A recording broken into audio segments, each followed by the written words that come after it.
The scene begins by showing the White Castle, Raimondi Heaven, where people were conversing and discussing something. We see a man holding a stone with a kind of code, and we hear the name Raimondi, the founding family. Our red-eyed protagonist, Russel Raymond, an aristocrat, appears in strange attire, a gambler's clothes. One of the soldiers in the entrance line recognizes him. Confirmed, you can go in. The other soldiers are surprised. What, you know him? He is from the founding family, the Raimondi family, they replied. The others scoff. What? So, what's wrong with his appearance? Are those the clothes of an aristocrat? It seems the founding family isn't all that great. I heard the White Tower is looking for mercenaries. Is that why he's here? The place where there are several people is the White Tower, which is looking for mercenaries to hire. A soldier clarifies, no, he's not a peasant, he's an aristocrat working as a mercenary, seriously? At that moment, the protagonist Russel enters the place with a sinister aura and a chilling look. In his thoughts, he expresses his irritation. They're so noisy. What a bunch of trash. The scene expands, revealing a large city with towers, cathedrals, and a vast, beautiful panorama. This is the capital of Camelot. The protagonist begins walking through the city until reaching the White Tower, the Magic Tower, the most beautiful in the country, where all the guardians of the kingdom gather. Standing in front of the tower, Russel Raymond reflects in his thoughts. I too worked hard to try to get there, to prevent the family's downfall. A catastrophic memory haunts him. After his father died in the war against the Empire, countless bodies were piled up in the middle of the street. He remembers his childhood having to flee the castle. I had to go into the tower to reclaim our territories. He remembers himself crying and screaming amidst the chaos with flames engulfing his house. Mother! Mother! We see a strange necklace on his chest with a dragon's eye. He lost his mother there, and he tried to remember, but it was a nightmare. His failure haunts him. I was expelled from the academy before I even managed to apply to the Magic Tower. He remembers standing before high-ranking nobles who were assessing his level of power. A powerful professor failed him. You failed 3 subjects, Russel. In the entire history of this academy, this is the first time this has happened. You may be good at theory, but you can't even complete a level 2 circle. The professor delivered his final verdict. It will be difficult to overcome your narrowing of the mana veins. Why don't you try a different path instead of becoming a mage? That word echoed in the protagonist's mind. Narrowing of the mana veins. He has a rare flaw for someone born into the world of magic, where energy cannot flow freely. Russel continued to reflect on his flaw. Since I was born with thin and weak mana veins, he felt the weight of his limitation. I can only receive a certain amount of mana, and I can hardly release any. He concluded, this is truly the greatest punishment the gods can inflict on a mage. He saw his shadows being bound by red chains. This is a true nightmare. Returning to reality, he tried to cling to his only achievement. Anyway, during my career as a mercenary, by a stroke of luck, I managed to complete the second magic circle. He spoke, sitting on the floor, looking at his own hands. But I'm still a third-class mage. At that moment, the castle doors opened and an announcer emerged, stating, the registration quota for today's temporary jobs has been filled. Please come back again tomorrow. The citizens complained, but we've waited all day. What can we do now? The protagonist, Russel, spoke in a low voice. The requests shouldn't be demanding. A farmer was talking to the others. I heard the museum is looking for temporary magicians. Should we try there? What are you talking about? One of them asked. They're just looking for first circle mages for the cleansing. I'd only embarrass myself if I went there. The protagonist overheard the conversation and found it interesting. At that moment, he put his hand in his pocket, took out a small bag containing gold, and decided to go there. Next, we are introduced to the large Lavrian Museum. Someone inside spoke proudly. We are the largest museum in the entire kingdom. The Lavrian Museum, and this is the entrance. Aristocrats will be visiting the museum this week. He stated to the temporary workers, so this place has to be spotless. Please be careful with the force of the wind when you use it to clean. The nobleman threatened, looking at his subordinates. If any piece is damaged by mistake, you'd better prepare for the consequences. One of the workers thought skeptically, these parts are probably all fake anyway. He's being so dramatic. At that moment, the protagonist inside looked at a door and realized that the place was familiar, the Hall of Fantastic Species. Russel wondered, fantastic species? I think I know that from somewhere. Suddenly, something in his pocket began to vibrate. It was the dragon's eye ring, his mother's ring. The ring began to vibrate strongly in front of the door, leaving the protagonist catatonic. At that moment, his legs moved on their own and he opened the door, as if given a nudge by fate. The nobleman noticed his absence. "Where are you missing? Where did he go? Russel Raymond! Russel!" The nobleman shouted, but he had already disappeared. Russel entered the room and saw a dragon skeleton. The ring's vibration was growing stronger. Russel looked at the dragon skeleton and thought, "Does it have something to tell me? Please tell me, mother." He tried to understand the meaning of that feeling, remembering that it was his mother who had given him the ring, and he recalled being in that room when he was little. It wasn't just a simple feeling, but reality. As he approached a display case, he saw the heart of the ancient dragon. The ring vibrated ever more strongly. A dragon's heart, and a ring that resembled a dragon's eye. At that moment, he put the ring on his finger. As he did so, the vibration ceased. Russel stopped and thought, "Am I imagining things? Nothing will happen. I'm so pathetic." But at that moment, something brutal was revealed. The red ring created an immense, overwhelming energy, bordering on the supernatural. Rays of red light began to be released from his finger. "What could be happening?" the protagonist asked. The heart and the eye have met. At that instant, something surreal happened. The dragon skeleton before him suddenly grew flesh and came to life. A deep voice echoed, "The eye and the heart have met. The time for awakening has come. You are enough to become the cornerstone of a new mythology." The protagonist looked up, listening to the voice. "I grant you a new chance for the sake of mythology." That's when I realized the wheels that moved the world had broken. He concluded in thought, and that's how my long-awaited destiny was beginning. The voice continued, "The eye of the divine dragon king is verifying the world's information. The status window and successor mission for Russel Raymond are now active." At this point, the scene cuts and someone is calling his name. "Russel Raymond, wake up! Wake up, Raymond!" Russel wondered what was happening, trying to recognize the voice. The scene flashed back to his childhood. He was half asleep, and his teacher was hitting him on the head with a book, saying, "I know your grades are great, but do you have the guts to sleep in my class?" Russel was confused. "Professor Humbert?" He wondered, shocked. "I went back in time? But he's dead." His classmates were laughing at him. Astonished, Russel put his hands to his face and felt around to see if it was real. Had he really traveled back in time? Had I gone back to the past? He stood there, bewildered, still a teenager. Professor Humbert, furious, decreed, "You're not like that, but you'll still be punished. Get out of the room." At that moment, the protagonist simply left the room. He still didn't understand what was happening, and he thought to himself, "This kind of magic. No. At least you can't call this magic. This is surreal." He remembered the scene of the dragon opening its eye. "You are enough to become the cornerstone of a new mythology. For the sake of that mythology, I will give you another chance." He definitely said this was another chance, he realized, looking at the finger where the ring had disappeared. Did my mother help? Professor Humbert called Russel aside for a chat. "You're not one to sleep in class." Russel apologized. "It seems we need to talk privately." "Come to my office during lunch," the professor said. "Understood. I'll be waiting for you," Russel replied. "How long has it been since I got into trouble? Still, I like it." At that moment, someone came up behind him and struck him on the head. Russel reacted spontaneously. "Who is this bastard hitting me on the head?"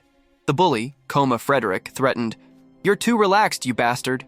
He tried to hit him again, but the orange-haired bully stopped him, warning that the teachers were watching. Frederick complained, "I thought I'd tell you to take notes for me, but you were busy sleeping." Frederick ordered, "If you don't want to die, follow me to the bathroom." Russel recalled, "It's true that sort of thing happened." He was bullied and mistreated by the bullies. At that moment, something vibrated within his body. It was a system that said, "Mission, escape the bullying. Teach a lesson to the 3 bullies who are bullying you." He touched the system, his hand passing through it. "It's not an illusion. No, it's really true." The 3 bullies yelled at him, "Hey, what are you doing? Aren't you coming? You know there's no point in running away, right?" Frederick grinned devilishly. "We're at the gym. But if you're scared, you can try." Russel smiled, rubbing his hands with his sleeves. A mission like this wasn't even necessary. I was going to teach them a lesson anyway. He compared the situation to his past. After several years living as a mercenary, This is nothing compared to the murderous intent of the monsters I used to sense. Compared to that, these guys are cute. They stopped in the bathroom hallway. Frederick threatened, smoking a pipe. Finally decided to come, you worm. Russel stopped in front of her and exclaimed, "Yes, I came, you disgusting cockroach." "Oh, how good it is to see this. That wretch has finally gone mad," said one of the bullies. Frederick lunged at him with a brutal blow. But at that moment, the protagonist, at lightning speed, simply teleported behind him, using his superhuman speed. He struck the attacker in the stomach, unbalancing his body and causing him to collapse to the ground. The other bully tried to attack him, but he was also struck and fell to the ground with great speed. Frederick was confused. "Since you can't use magic, you've decided to learn some mediocre martial art?" He threw his pipe to the ground and, at that moment, exclaimed something that upset Russel, as expected from a fallen family. "We can't use magic inside the academy," Frederick said. "But it seems you don't know that we can still use artifacts." At that moment, he put brass knuckles on his fingers, a demonic grin on his face, and lunged at the protagonist with brutal fury. "You brat! I'll kill you!" But the protagonist, as soon as he advanced, grabbed his fist as if it were nothing and began to squeeze it, causing him immense pain. Russel called him by name. "Eat, Frederick." He grabbed his fingers and threw them back, causing him to fall to his knees on the ground in immense pain, almost breaking his fingers. "You were surpassed in the rankings by your brothers, and even your family gave up on an idiot like you. If your opponent is strong, you remain cautious, but if they are weak, you bully them," Russel spat. "A disgusting piece of trash like you dares to mention my family." The protagonist had a dragon-like look on his face, veins throbbing in his neck, and a sinister aura formed around him, which terrified the bully. At that moment, Russel punched him in the face, causing him to fall to the ground. Cut to the scene. The protagonist spoke with a grim look on his face. "From now on, behave yourself. That is, if you don't want to die," he stated, while the three bullies lay submerged above the ground, as if a truck had run over them. Russel left the room, calm. He sat on the floor and wondered if he had really overdone it in that lesson. "My eyes are tired." He was sleepy. At that moment, the system appeared before him, saying that the reward for confronting the bullies was the lower rank magic stone, consumable. The system tossed a red stone into his hand. "Am I supposed to eat this?" The system said yes. He stopped and thought, "Is this really what I'm supposed to eat? Not even barbarians ate stones. Why should I have to eat this?" But, as the system insisted, he ate the stone. Notification: you have consumed a low-class mana stone. This may also be an opportunity, such as time regression. The taste is strong. Russel chewed on the red stone. At that moment, something sinister happened. His body exuded a supernatural power, a power he had never felt before because of the narrowing of his mana veins. "What is this?" he wondered. Notification: you have obtained mana from the mana stone. Mana gathered in his chest in the form of a red aura. He was more powerful. Notification: the mana in the cycle is increasing and being absorbed by the cycle. We then see that a cycle of fire forms before his heart, which increases his metabolic and biological capacity. He is, unfortunately, stabilizing. The protagonist paused and thought, a proud smile on his face. "With this method, I can overcome the narrowing of the mana vein. That's it. The downfall of my family," he said. "The expulsion from the academy and being a third-rate mercenary mage will simply disappear. I can change my destiny now with this new chance and this new power. I thank you, Mother, for this." At that moment, the protagonist walked confidently through the academy. He knocked on the door to meet Professor Humbert. Upon entering the room, the professor told him to sit down. The teacher began to speak to him. "You're acting differently than usual today, my boy, Russel." "Perhaps," the protagonist stated. The teacher asked, "Are you having any difficulties? I heard a rumor that your classmates are bullying you." Russel thought, in my past life, he was someone who didn't give up on me until the very end, and the protagonist liked him very much. I always wanted to say that. "Don't worry, Professor." "Thank you, Professor." "There. As a teacher, it's obvious that I should take care of my students," Humbert said, seeing the smile on the protagonist's face. "I thought he looked really different and strange. However, since you continued during class, you have to be punished," the professor said to Russel. "It won't be easy. Write an analytical report on pages 62 to 74 of the intensive elementary studies." This was a difficult punishment. a section that even the most advanced student struggled with. The professor maintained a look of supreme knowledge and a face of impartiality. At that moment, the system appeared before Russel. Protagonist notification, mission complete. Mission, complete Professor Umbert's task. Depending on the completion level and Professor Umbert's satisfaction level, you will receive additional rewards. Rewards, low-level mana stone, consumable, plus something else mysterious. Even tasks are missions, thought the protagonist, looking at the system. The teacher, anticipating his reaction, asked, "What's the problem? Is the task too difficult?" "No," the protagonist said. "Not at all. Thank you," he replied with a smile on his face.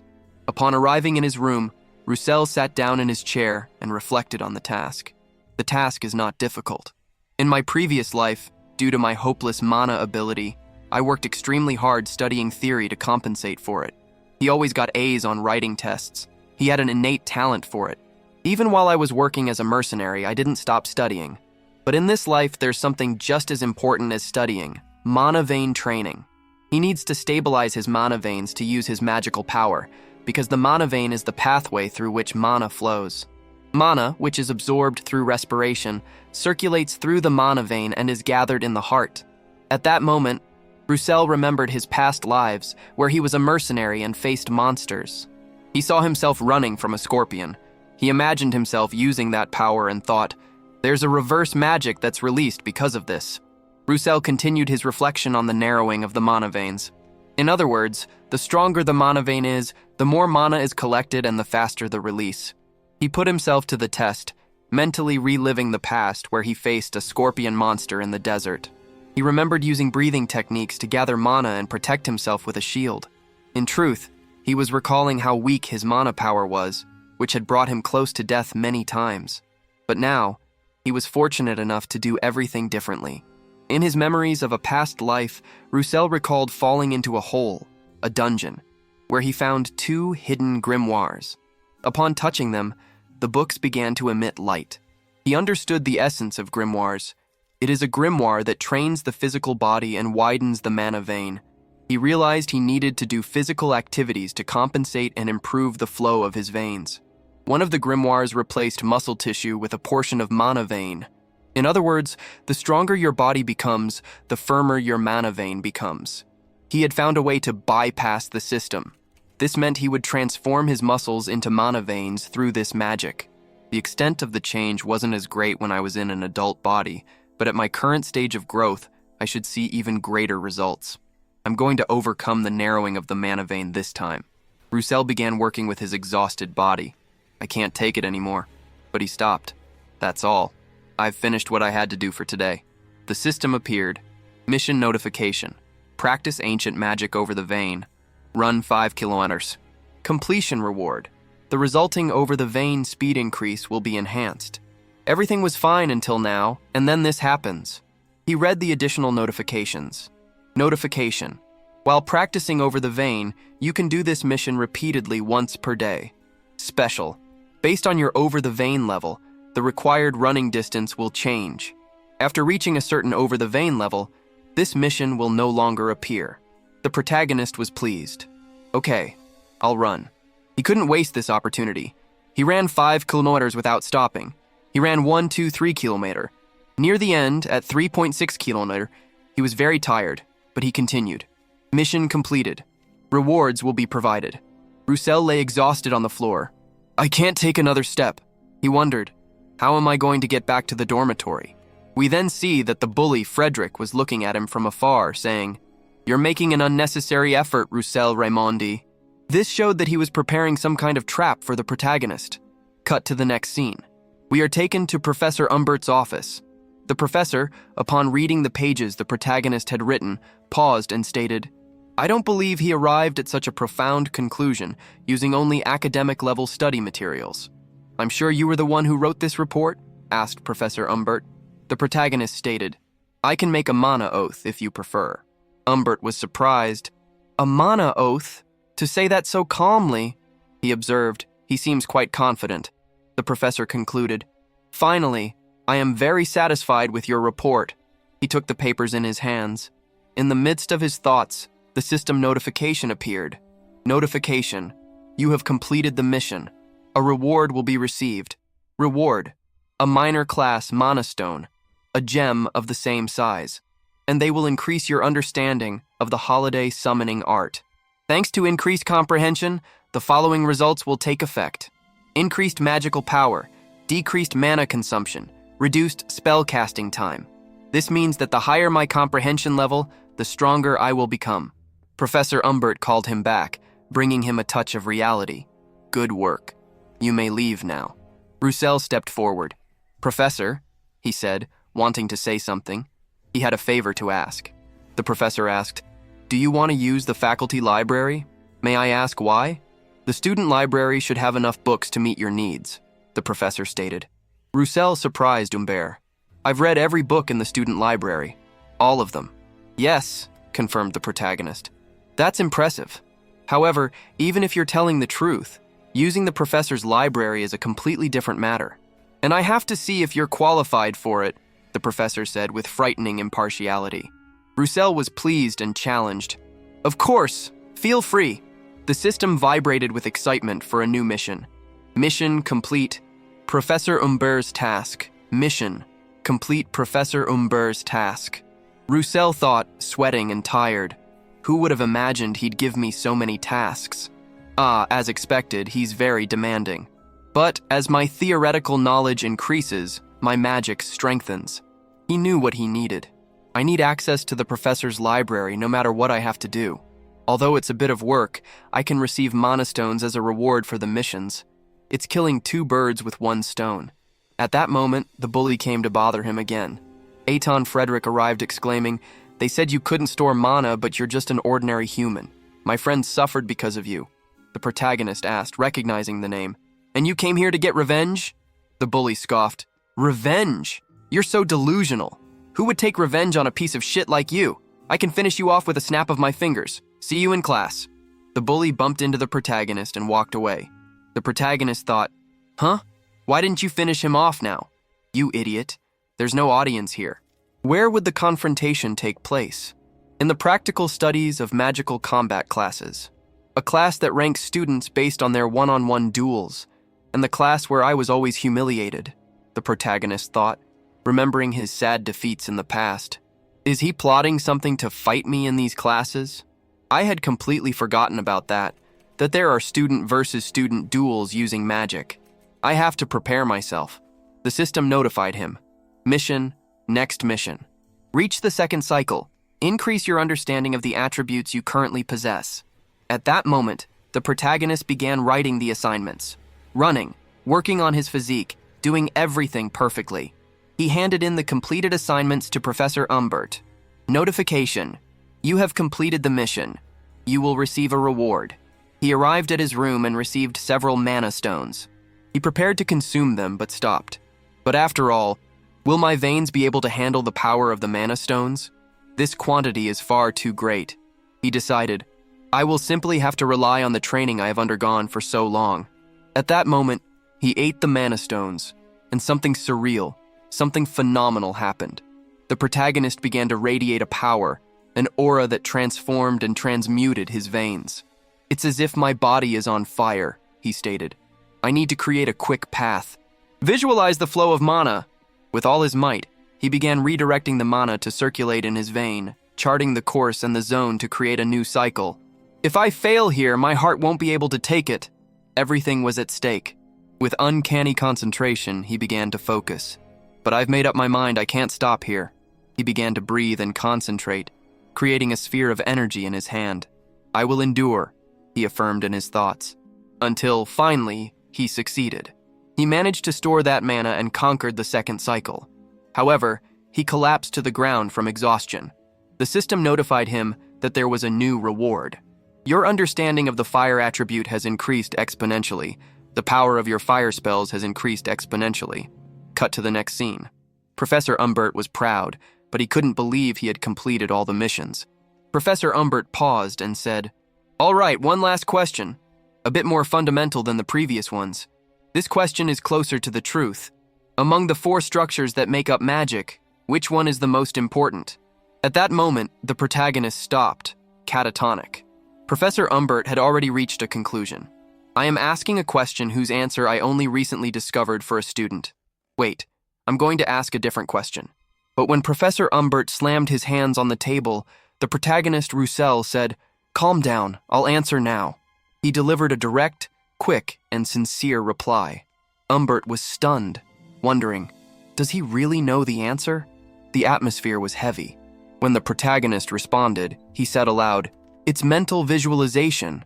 The professor was perplexed, adjusted his glasses, and tried to appear normal. "Why do you think that?" "Answer me, Raimondi," Russel explained. Magic is the manifestation of something in the real world using mana. People classify magic into a 4-level process. Assimilation, where you learn the principles of natural phenomena. Mental visualization, where you visualize what you have learned in your mind. Construction, where you use order formulas to manifest the visualization. Manifestation, where magic comes into existence in the real world through a formula. Assimilation, construction, and manifestation can be learned through effort and study. However, mental visualization is not something you achieve with simple effort. Only by overcoming your limits, achieving freedom of imagination through courage, is what determines the user's level of mental visualization. He gave an example. For instance, here we have a simple flame. The professor created a flame in his hands. If I imagine that flame as an arrow, it becomes the second cycle spell. Fire arrow, which in this case is the construction of something. It has already leveled up. If you imagine anything other than an arrow, then a new spell will emerge, thus becoming a completely different spell. Russel concluded, "If I don't put limits on my mental visualization, I can even create something that doesn't exist in this world, something miraculous." "That's right," said the professor. Russel concluded his reasoning. Everything begins with understanding the world, but ends up twisting the rules of that world. Professor Umbert was amazed. "This child is just as I thought. The student library is too small for you," he stated proudly. The system notified that Russel had completed a mission and received permission for the teacher's library and another mana stone. Russel was in the teacher's library, and while reading was startled by a fleeting apparition. It was Daria Snow White, the master of the Tower of Fire, who moved at an absurd speed. Russel recognized her and bowed, thinking, "She's in the 8th cycle. She uses an incredible amount of mana to maintain her youthful appearance." Daria greeted him and presented him with a lollipop, asking how he, a student, had gained access. Russel said that Professor Umbert had authorized it. Daria noticed the purity of Russel's mana and its stability, finding it rare. She reassured him, saying she wasn't there to teach him, but before disappearing, she encouraged him. "Become stronger, child." Russel thought, "I didn't think I'd find her here. What an unexpected windfall." As he left, the other students saw him and began whispering, with the bullies mocking him, thinking he had kissed the butt of some teacher, but that it wouldn't change anything. The scene cut to the practical magic combat lessons. The professor informed them that the first one called would descend into the arena and choose their opponent. Russel thought, "In my last life, I was always the first to be called because I had narrow mana veins." The students whispered that it would be Russel again, with some begging to be chosen to get an easy grade. The professor, however, announced, "The first one is Aton Frederick." Aton entered the arena, thanking the professor, which confirmed to Russel that there was a plot due to the favors of the Merchant Association. Frederick turned and challenged Russel. "What are you doing sitting there? Come down here. Russel Raymond." The protagonist had already envisioned this scenario and descended into the arena, ready for the duel. The scene cuts, and we return to Professor Humbert, who was having his afternoon tea. He said, "It would be good to let me know when you have ancestry. When you come, Professor." Professor Daria Snow White, of the Flames of Fire, entered the room. "All right, it's nothing unusual for a teacher to visit her student," she said. "So, you gave a child named Russel an entrance pass to the teacher's library?" "Yes," Humbert affirmed. "Did that child make a mistake?" Daria asked. "No, it's just that I haven't seen something so rare and precious in a while." "You're right. Russel's mana vein treatments are an uncommon disease, even on the continent."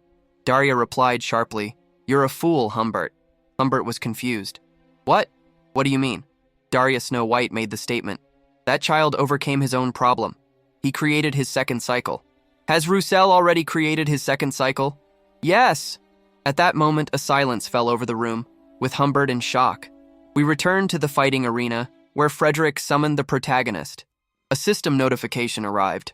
Mission: win during magic training. Rewards: minor class magic stone, 2 secs. Magic compartment that only the wealthiest mages can use. Russel exclaimed excitedly, "This is a great reward. It will be very useful for storing magic stones." Distracted, Frederick grew angry and said, "Ah, uncertain." Your body froze. "If you still want to live, beg for your life," Russel replied with a sarcastic smile. "Oh, beg?" The referee was about to start the match, but Frederick thought incredulously, "Someone with this narrowing of veins has a second cycle? No chance. That's impossible." The duel began. Frederick launched an attack. Russel blocked Frederick's first attack, which was a flamethrower. A teacher watching from afar exclaimed, "I can't believe it. He created a slightly tilted shield to protect himself from the heat wave. Russel Raymond?" Everyone was astonished. Did he hide his abilities? Frederick had to stop his first attack because he could no longer withstand the constant flow of mana emanating from his body. At that moment, Russel created an opening for a counterattack. Holding a shield in one hand, he already had fire in the other and launched it like an arrow towards Frederick. Frederick protected himself with his arms, without any shield, but the moment he deflected the first arrow, Russel had already launched the second impetuously, without stopping, which struck the barrier of fire, his protective dome. The teachers were debating. Double conjunction? I'm not sure. I don't think it's a double conjunction. It's more as if the speed of its invocation is so fast that it appears like that. Frederick, inside his glass dome, challenged, "Creating a fire arrow is all you can do? If that's the case, then a shield specialized against fire?" Frederick spoke within his protective dome of magic. "Creating a fire arrow is all you can do? If that's the case, then a shield specialized against fire." Russel thought, "The scoundrel is using rank 2 magic, strong water shield, to increase his resistance to fire, but it doesn't make sense. His magic can't be cast that quickly, nor is his resistance that high." Frederick was confident. "This is the end for you. I'll show you the difference between a fool who only knows theory and a true wizard." Russel smiled. "The difference between us is that I'm a real magician. A magician who lived in hell." Russel didn't stop. He knew he needed to break through the defense. He looked at his own hand and began to visualize not just one, but several arrows, altering the magic's construction. In the blink of an eye, Russel launched a series of rapid attacks. Instead of fire arrows, he used the maximum acceleration of his spellcasting to launch a series of small earth projectiles with wind force, first cycle magic. The speed was absurd. Frederick shouted in surprise upon seeing the element change. "What? Earth element magic!" The earth projectiles, combined with the force of the wind, began to crack Frederick's barrier. Russel concentrated the mana in his hand, and instead of an arrow, launched a fist of condensed mana that manifested as a shockwave, advanced second cycle magic. He shouted, "Accept this!" The blow went through the already cracked water shield and struck Frederick squarely, throwing him unconscious out of the arena. The judge, astonished, raised his hand. "Match over! The winner is Russel Raymond!" The arena was completely silent. Russel, victorious, thought, "With this, the mission of revenge is complete, and I have a chance to win the magic compartment." "I was expecting this," the protagonist said, with a blazing smile on his face and a fire arrow in his hand. Frederick replied, full of himself, "If I retaliate after waiting for your mana to run out, then victory is mine." At that moment, we saw that Russel used wind magic, and he created the famous wind arrow magic circle. Frederick was surprised. He identified the type of shield and modified the invocation. The audience was astonished. "So that's Russel? After all, if his shield was against fire, then with the wind it ended up burning the bully too." The protagonist came in at brutal speed, clenching his fists, and delivered a brutal punch to Frederick, who spat saliva. Meanwhile, Russel continued attacking, striking with brutal speed, using lightning magic. Professor Humbert was bewildered and exclaimed, "Stop this game immediately. This isn't magic. Look closely at him. See what's covering Russel's body. He's covered in mana. It's almost like a knight's armor." He concluded, "I don't know how you managed it, but you did it." With that, the fight was over, and the bully Frederick lay piled on the ground. The students were stunned. "But what did that kid do? How could he have used a skill like that? He hid his abilities. He pretended to be weak." What's going on? This can't be happening. Professor Humbert ordered, "You should announce the winner." The judge declared, "Correct. The winner is Russel Raymond. The protagonist did well in this one, and the judge said, "Good job. You can go now." Russel said, "It's not over yet." The judge asked, "What do you mean?" According to the rules of the room, unless the winner resigns, he can choose his next opponent. Russel pointed to someone in the audience. "Next is you." Cut to the scene. Professor Humbert was perplexed, saying, 14 wins in a row. The young protagonist had 14 consecutive wins. Humbert thought, the professor's perception is incredible. He only saw it once and realized Russel's mana potential. Anyway, how did you evolve so fast? Russel Raymond. The system displayed a notification. Notification. You have completed the mission. The compartment has been unlocked as a reward. From now on, rewards will be automatically placed in the compartment. After winning numerous battles, Russel returned to his room and began to look at the rewards. He put his hand into a sort of black hole, the compartment, and retrieved numerous things. One of them was a map with an X on it. Mission. Go to the location marked on the map and complete the assigned mission there. As you approach the location, lights will guide your way. Condition. Attempt this after conquering the 3rd cycle. The protagonist thought hopefully, I tried countless times before my regression, but I never managed to reach this level. Will I be able to reach the 3rd form of magic this time? And where is this place? I can't tell from the map. Russel, frustrated with the map, thought,